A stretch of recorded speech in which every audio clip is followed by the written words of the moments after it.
So the fundamental question then is, like, why do startups get stuck here? Why do they need to raise the money? Why don't they just keep pushing forward and they have a customer. Why don't they just get 2 customers and then 4 customers and 8 customers? So why don't they do that? And we call that bootstrapping, instead of sitting around and waiting for someone to invest, right? What's in it for them? And the answer is, there's a few answers here, but the biggest answer is time. They don't have time to wait to do it the slow way, right? There's an opportunity cost. They've given up a job in order to do this startup, and the startup has a year or 2 to get to a point where it's, either raising money from investors or profitable, one or the other, right? Either way, has enough money to pay the bills, or it's out of business. And it takes a while to get customers.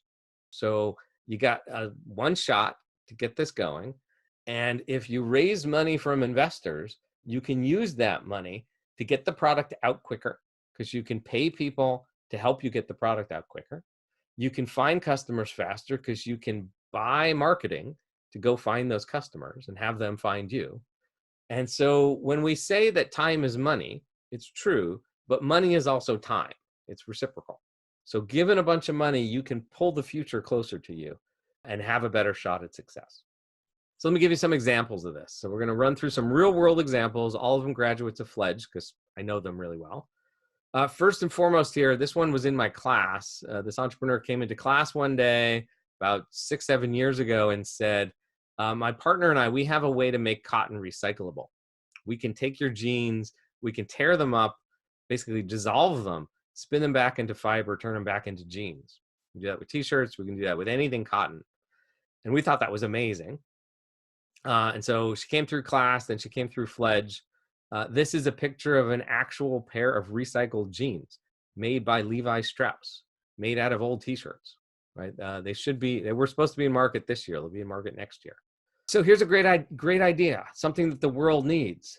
We can get rid of most of the cotton that's grown in the world because we can recycle cotton as soon as this gets big. But to convince Levi Strauss and to convince Adidas, which already launched a product last year, and Target, which is launching a product, hopefully, supposed to again be this year, to convince them to do this and to get the infrastructure in place to do this at scale took 5 years. And therefore, this company had to raise about $10 million from investors to pay for the staff in order to convince everyone and get everyone on board and get everything going to make this a commercial product. That's just the reality of taking that kind of huge idea and bringing it to the market. It just takes time, and no one's paying for that time, right? The customers don't pay until the product's ready for the market. Similarly, this is another one of my former students, also came through Fledge, Zirconia. Zirconia has a spray-on non-toxic coating. You spray it on steel and it will never rust for the lifetime of the planet. And that was their original pitch. The product they launched first was a spray-on non-toxic coating for concrete. You spray it on concrete, the concrete will last for a very long time. And most interestingly, nothing will grow in it. No microbes will grow on it. No fungus will grow on it. And so their first customers for that are food processing plants. And so they're getting rid of a lot of the infections in the food system just by spraying the concrete with what looks like paint. It's not paint, but it looks like paint. So again, this is a great idea. This is hugely important to the world. Could be a giant breakthrough. Could save us trillions of dollars, literally. Like every bridge in the country needs to be painted with this. But to convince the customers, they have to buy a little bit, and then they have to see it, and they have to see it for like a year or 2 to see if it actually works, and then they'll buy more. So we need time, and the only way to get time is to raise it from investors. So this company has raised over $1 million to get that time it needs. That's one area. What else money can buy is equipment.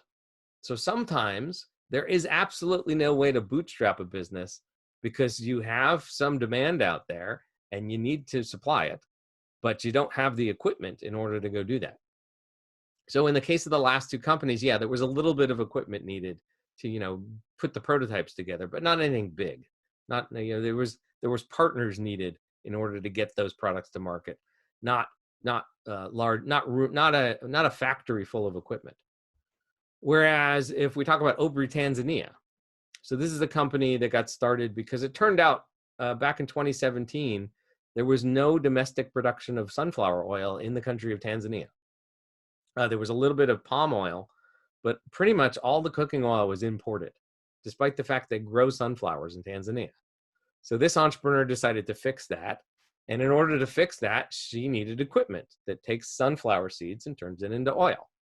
You really can't do that. You could simply crush them by hand and do a little bit at a time, but it's really not practical. You need a minimum amount of equipment. That turned out to be about $30,000 worth of equipment. It's not a huge amount of money, but it still needed to be money. So she raised that money from outsiders. She did $1.2 million last year with just $30,000 more on top of that. And we would have done $2 million this year, except there's a pandemic going on. Another good example of that is ArcLight. This is a company that takes any plastic waste and turns it into artificial rocks that replace quarry stone. Right? You can use it as drainage stone, you can use it inside the concrete, and it's made out of plastic waste. What you're looking at here is the prototype. The prototype was made by hand basically in a press. That proved that it could work, but it didn't prove you can't make these. The value of one of these rocks is minuscule. They're measured in tons in terms of value. And so you need to make tons and tons and tons per day. You need equipment to do that. And so in this case, they had to raise $500,000 to build the first production line. And then they just raised about $1.5 million to build the second production line. We'll be up and running in LA with this company as soon as we can, as soon as the pandemic allows. Another one is really obvious, even more obvious, is Biera Energy in a rural part of mountainous Kenya. There's a bunch of rivers there. So this is an area of the world that has power lines, but rarely has power on them, and isn't going to. The national power grid has a deficit of power. It's not going to power this rural part of the country anytime soon. But this part of the country is mountainous, and it has rivers that run all year round. And so we have a really simple 100-year-old idea. We're going to take some of the water from the river. We're going to send it through a turbine, make power, and power up the region with its own energy, its own renewable energy. But we can't do that without the equipment. And so we're waiting on them to give us the number on how much that's going to cost to put in the first installation. But there's megawatts of power. There's hundreds of millions of dollars of investment here in order to earn hundreds of millions of dollars in order to power up. It's about 2 or 3 million people live in this region. Third thing money's good for is market share. So sometimes you have the idea, you got the prototype in the market, you got customers who like it, but it costs you money to get the customers, right? There's always a cost of getting customers. It's almost never true that the customers call you, especially when you're a startup. At the minimum, you have to do some marketing so they know you exist. At least you have to do some press, some PR to get some stories so they know you exist. You got to spend some money to get awareness built out. A great example of that is Bridge Care Finance, Seattle-based company, the first consumer lender for childcare. If you don't know this, childcare costs about the same right now as a state college tuition. It costs the same amount of money to send your 1-year-old or your 2-year-old or your 3-year-old or 4-year-old to childcare as it does to send your 18-year-old to University of Washington. That's kind of crazy. So a lot of the new parents can't afford it. This is a program that's structured so that they can stretch out those payments so they can afford the childcare so that mom can go back to work, right, to earn the money to pay for the childcare. Zirconia, dropping back over to Kenya, this is a company that takes used cooking oil from hotels and restaurants and turns it into biodiesel and some other products as well. And so they launched on the cheap, right? They didn't even have a truck to go collect stuff, but they collected some oil by hand, in a rented car, and they created some biodiesel, and that was all working.